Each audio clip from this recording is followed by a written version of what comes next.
شويه شويه.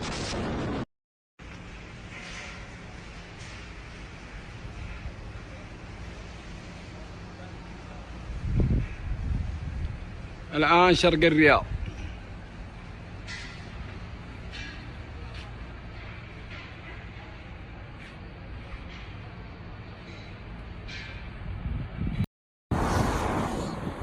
سبحان الله العظيم، سبحان مغير الأحوال. سبحان الله العظيم، ولعت اللمبات، ولعوا المحلات في خلال دقائق. سبحان الله العظيم، الله يعقبها بالمطر، الله يعقبها بالسيل والمطر. سبحان الله العظيم.